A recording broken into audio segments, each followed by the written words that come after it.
Hi kiddos, how are you today? Welcome to Tita Esther's Bedtime Stories. I'm really very excited to read to you again another children's favorite fairy tale. Boys and girls, be good always. Follow your mom and dad as well your lolo and lola. Don't forget to brush your teeth, wash your hands and face, put on your pajama, and do your good night prayer. And remember, your mom and dad, and of course, Tita Esther loves you to the moon and back. Are you ready? Here we go. Today's bedtime story is Pinocchio. Story adaptation by Robyn Bryant. Illustrations by Tony Wall. Copyright Dami Editori, Italy. Pinocchio. Once upon a time, a carpenter named Geppetto decided to make a puppet. He picked out a nice piece of wood.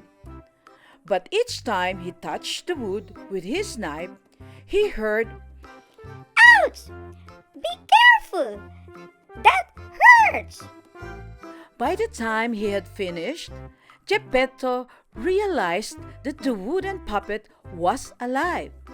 Geppetto had no children, so he decided to name the puppet Pinocchio and raise him as his own son. He taught Pinocchio how to walk and how to behave like a real boy. But before long, Pinocchio was getting into trouble. One day, he opened the door and ran down the street naked. A policeman had to take him home. Geppetto was very poor. He had to sell his own coat to buy clothes and school books for Pinocchio. But Pinocchio sold his books and used the money to buy a ticket to a puppet show.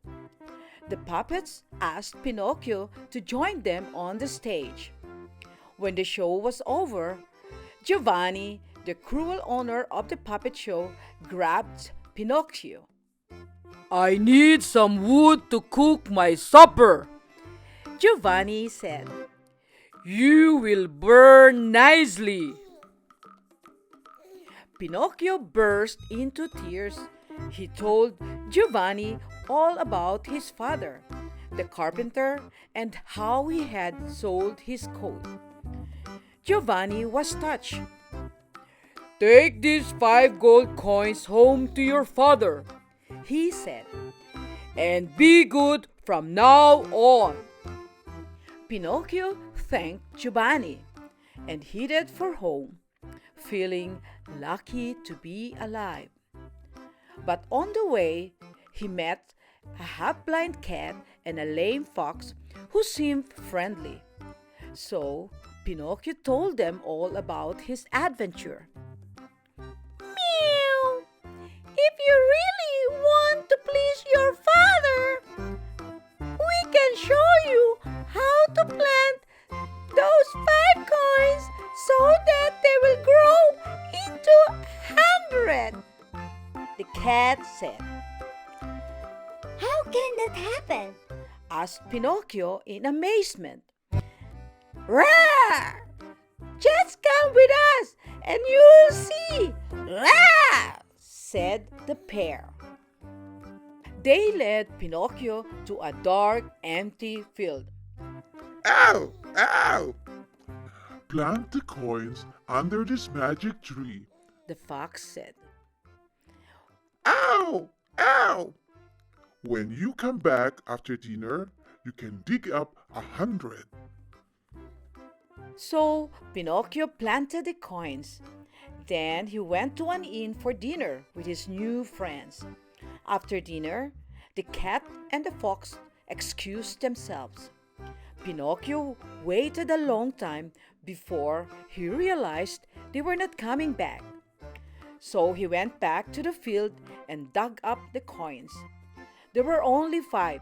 He hid them under his tongue.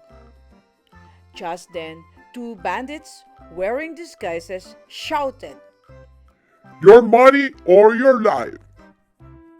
When Pinocchio refused to answer, they strung him up from the tree to make him talk. Ah! Ah! Help me, Father! Ah! Pinocchio cried.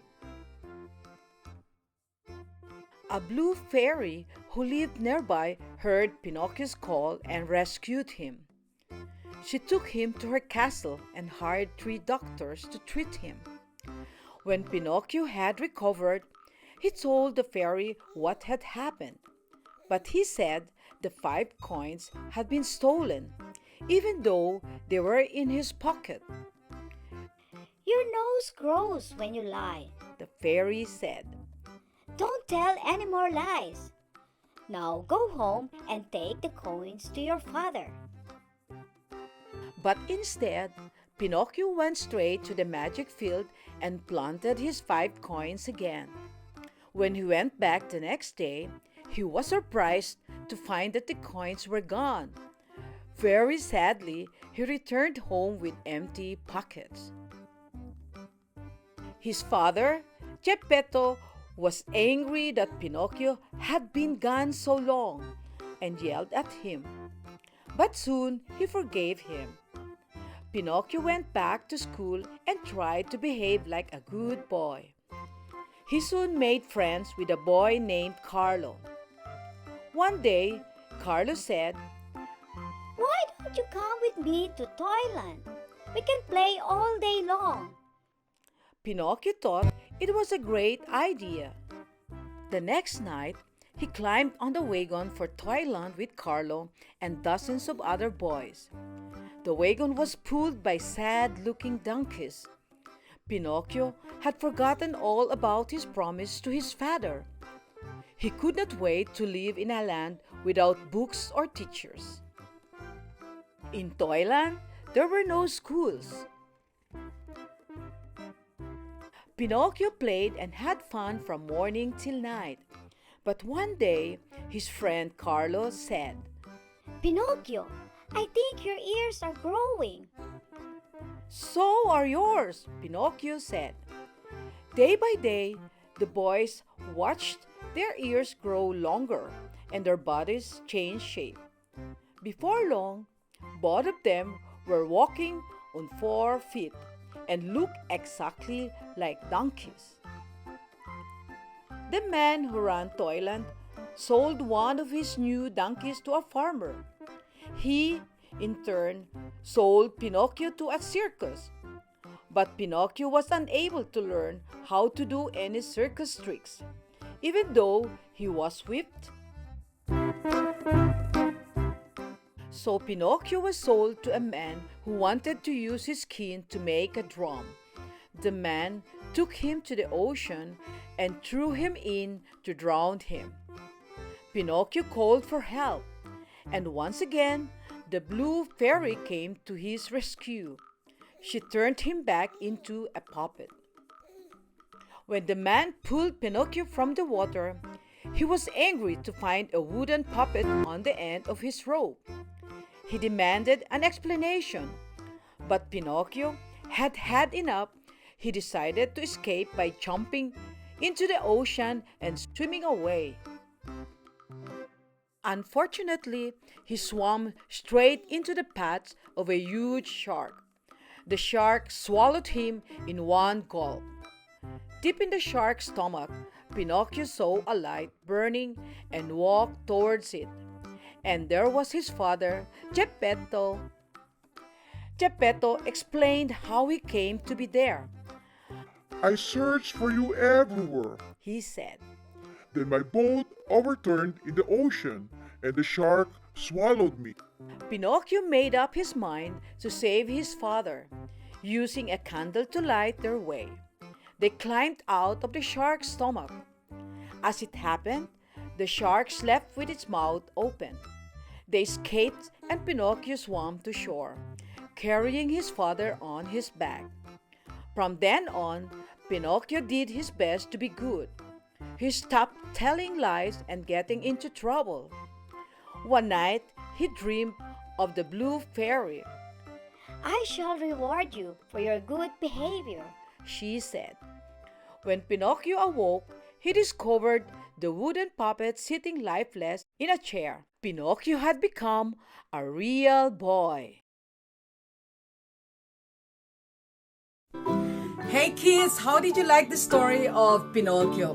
What did you learn? Hey mom and dad, if you want your children to know more of my bedtime stories, please like, share, and comment. And consider subscribing so you will not miss my upcoming videos. So kids, remember, your mommy, your daddy, Lola, and Lolo, and of course, Tita Esther loves you to the moon and back. Bye! God bless! Sleep well! And this is Tita Esther. See you in my next video. Bye!